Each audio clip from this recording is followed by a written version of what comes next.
Most awaited अब मैं मोनिका अरोड़ा जी से रिक्वेस्ट करूंगी कि वो आके अपना कीनोट दें।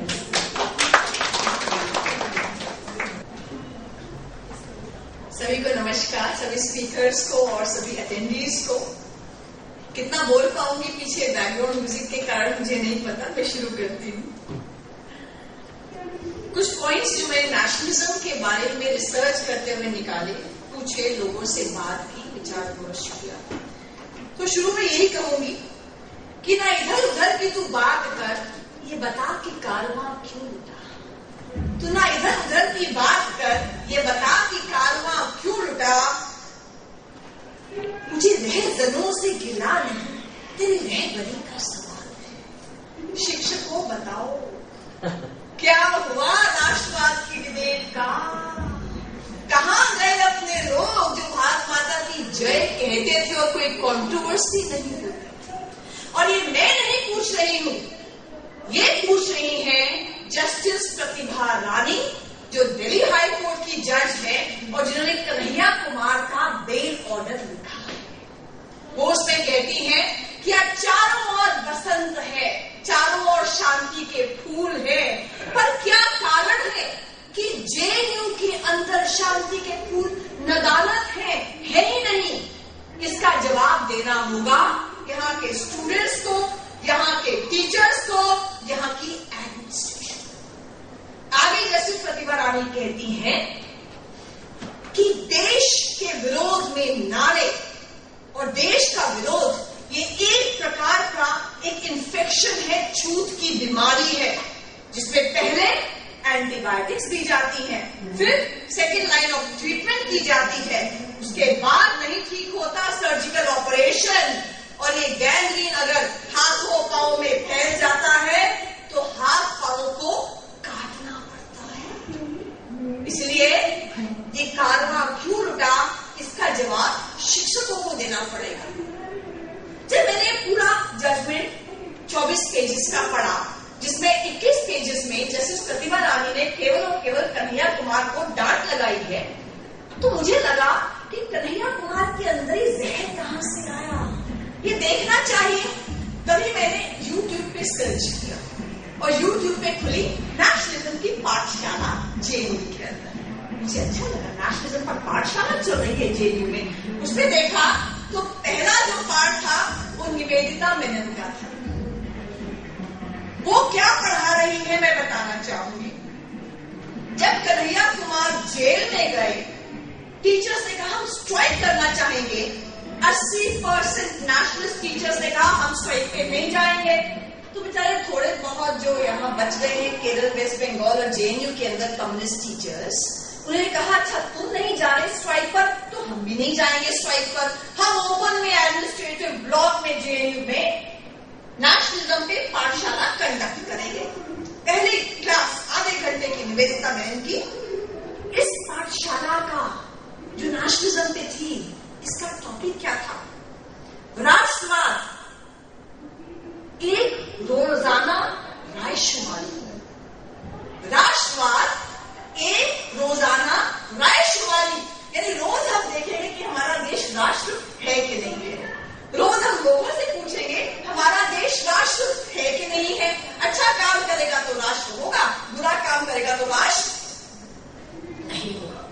फिर दूसरे टीचर जो आए, उनका नाम कुछ मार्क्सिस्ट है, उनका नाम गुरुजी है। उन्होंने कहा मैं भारत माता की जय बोलूंगा कि नहीं बोलूंगा, मैं देखूंगा कि जो सिंबल है भारत माता का वो भारत माता होनी चाहिए या चक्र होना चाहिए।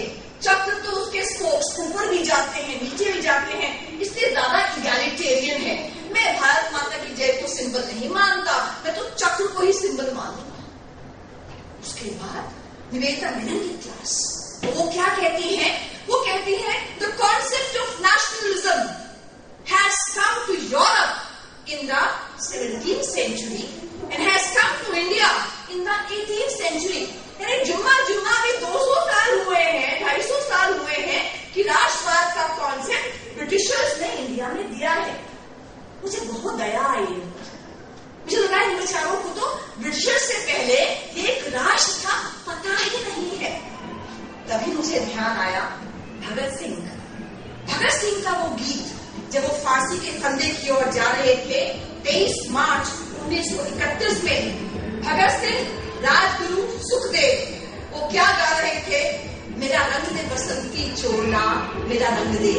इस चोले को पहन शिवाजी खेले अपनी जान पे, इसे पहन झांसी की रानी मिट गई अपनी आन पे। आज उसी को पहन के निकला हम मस्तों का टोला। शिवाजी कहाँ के थे? महाराष्ट्रियन थे। झांसी की रानी कहाँ की थी? मध्य प्रदेश की थी। ये खुद कहाँ के थे? ये तो पंजाब के थे। यानी मेरे भगत सिंह को जब फांसी की ओर जा रहे हैं फंदे पे झूलने, उनको पता है कि मेरा देश, मेरा राष्ट्र क्या है, पर इन जेएनयू के प्रोफेसर्स को नहीं मालूम मेरा देश क्या है, मेरा राष्ट्र क्या है। मैं अभी जेएनयू पर बोलने के लिए पुणे गई। पुणे से 4.5 घंटे दूर कोल्हापुर गई। पुणे से लेकर कोल्हापुर का रास्ता और कोल्हापुर तक मुझे चारों ओर गुड़ी पड़वा, उसके बड़े बड़े बैनर्स, पोस्टर्स, होर्डिंग्स मिले। मैंने कहा गुड़ी पड़वा क्या है? इधर नया साल है। यानी डेक्कन प्लेटो में, महाराष्ट्र में, साउथ में जिस प्रकार से नया साल सेलिब्रेट हो रहा है, आप दिल्ली में कल्पना भी नहीं कर सकते कि नया साल सेलिब्रेट हो सकता है। आप देखिए, ये नया साल 5 और 15 अप्रैल में पूरे हिंदुस्तान में सेलिब्रेट होता है। नाम अलग अलग है पर है नया साल। कश्मीर में नया साल नवरेह है, पंजाब में बैसाखी, तमिलनाडु में पुथांडु, तेलुगु, कन्नड़, दक्कन प्लेटो में युगादि, महाराष्ट्र में गुड़ी पड़वा, गोवा में संस्कार पर्व, उड़ीसा में विश्व संक्रांति, राजस्थान में थपना, मणिपुर में इसका अलग नाम है, बंगाली में शिव पूजा। पूरा हिंदुस्तान मेरा राष्ट्र को नमन कर रहा है, वंदन कर रहा है।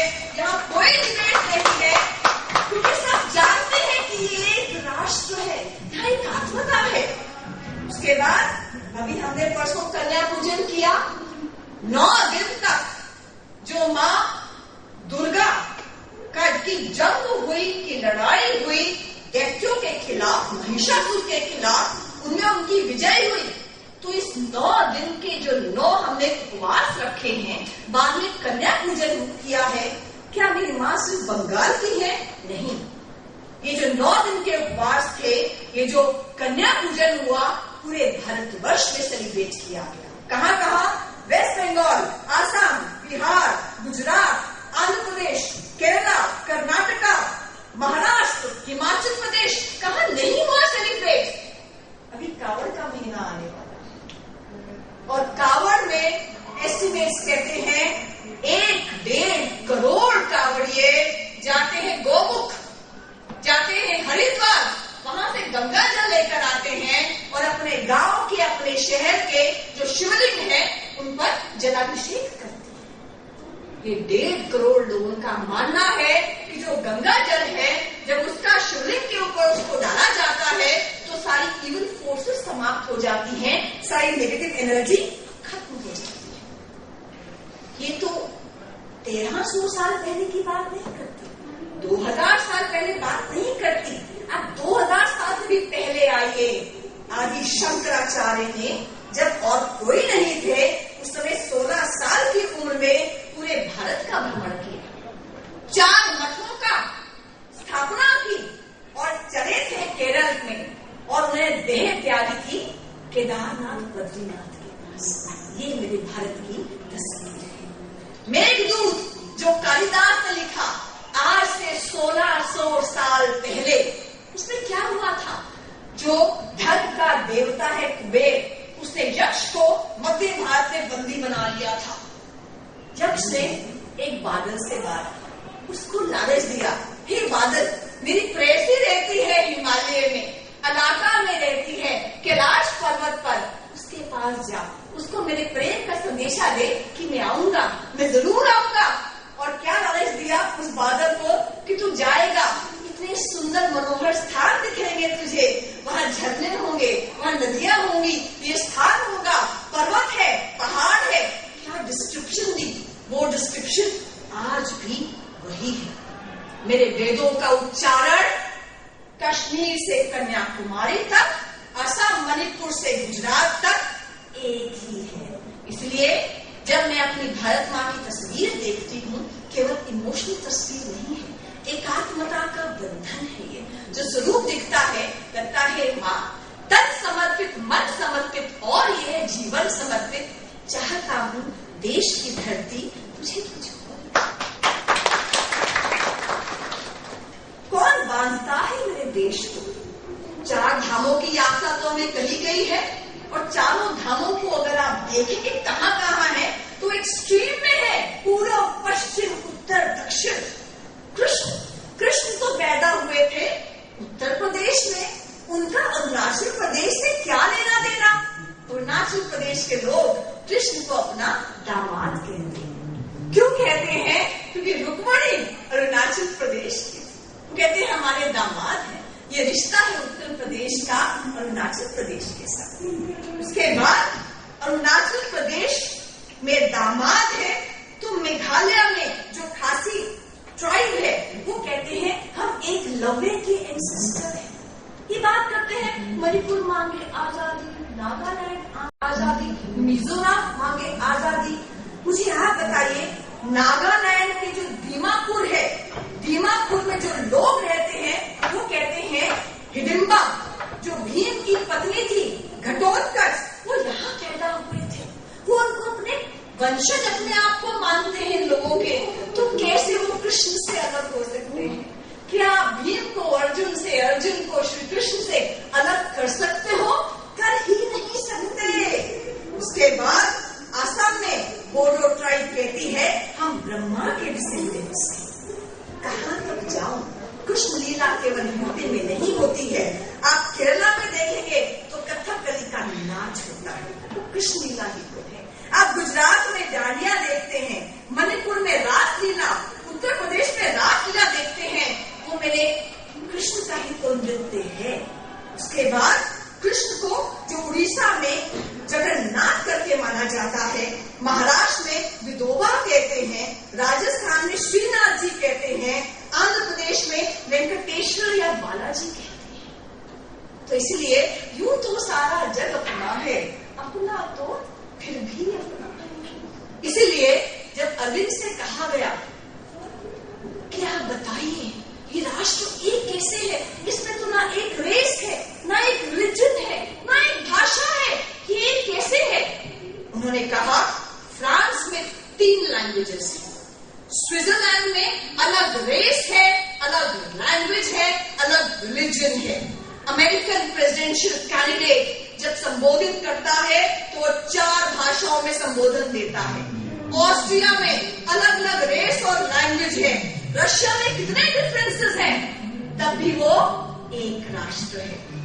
रोमन्स, उन्होंने जबरदस्ती हर प्रकार के डाइवर्सिटी को कुचलकर यूनिफॉर्मिटी के नाम पर एक लैंग्वेज लाए, एक रेस लाए, एक रिलीजन लाए। तो क्या हुआ देश का? आज कहाँ है? यूनान, विश्व, रोमा सब मिट गए, जहां से मिट गया।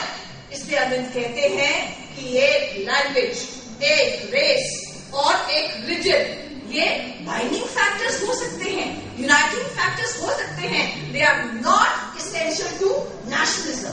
तो नेशनलिज्म के लिए हमें क्या चाहिए? नेशनलिज्म के लिए एक भूभाग जहाँ के लोग आपस में एकात्मता के संबंध से बने हों। वो कहती है हमारा एक कॉमन पास्ट है, उनके श्रद्धा केंद्र एक हो, नदियां, पर्वत, पहाड़, उनके श्रद्धा केंद्र एक है, एक कॉमन गोल है, इस देश को आगे लेके जाना है। तो जो कॉमन जज्बा है ये राष्ट्रवाद है, केवल भूमि राष्ट्रवाद नहीं है, केवल जनसंख्या राष्ट्रवाद नहीं है। इसीलिए वो कहते हैं मेरा और मेरी भूमि से क्या मेरा संबंध है? तो भूमि मेरी माँ है जो मुझे देती है, मैं उसका पुत्र हूँ जो नतमस्तक होता हूँ इसके साथ। अरविंद ने आगे कहा इंडोनेशिया को देखिए, इंडोनेशिया में मैक्सिमम मुस्लिम्स हैं, लेकिन जब उनका बच्चा पहली बार विद्यालय में जाता है तो वहां क्या पढ़ता है? चरित्र रामायण पढ़ता है। वहां पर विद्या की देवी सरस्वती के बारे में पढ़ाया जाता है, वहां विद्या के देवता, ज्ञान के देवता गणेश के बारे बारे में पढ़ाया जाता है। वहां की एयरलाइंस का नाम गरुड़ा है, जो विश्व का वाहन है। और उनका संविधान कॉन्स्टिट्यूशन कहता है धर्मो रक्षति रक्षता। मुझे पूछा गया, आप तो एक मुस्लिम राष्ट्र है, आप इतना हिंदू धर्म के बारे में प्रचार प्रसार क्यों करते हैं? वो कहते हैं कि हमने अपना धर्म बदला है, अपनी संस्कृति नहीं बदली, सभ्यता नहीं बदली, अपनी हिस्ट्री नहीं चेंज की। लेकिन समस्या कहाँ आती है? इन बेचारों को पता ही नहीं कि 200 साल से पहले भी, ब्रिटिशर्स के आने से पहले भी हम एक राष्ट्र थे। कारण क्या है? इन बेचारों ने पढ़ा है अपना रंगीन चश्मा पहन के मार्क्सिस्ट ने कि देखिए यूएसएसआर ने पॉलिटिकल स्टेट्स को एनेक्स किया, यूनियन में जोड़ा, उनको कब्जे में रखा। जब उनके यहाँ स्वाधीनता की लड़ाइयां हुई, वो 16 अलग अलग टुकड़ों में वापस बट गए। वहां संस्कृति की कल्पना ही नहीं है, वहां एकात्मता की कल्पना ही नहीं है। वो कल्पना हमें भी कैसे होगी? बच्चे को ग से गाय नहीं गधा पढ़ाया जाता है। हमें पढ़ाया जाता है कि हमारे भगत सिंह, सुखदेव, राजगुरु ये क्रांतिकारी नहीं थे, ये टेररिस्ट थे, आतंकवादी थे। यही आपके दिल्ली यूनिवर्सिटी में 2008 में जो कोर्स पढ़ाया जा रहा था के रामानुजन का, ancient culture in India, BA history का, वो पढ़ा रहे थे।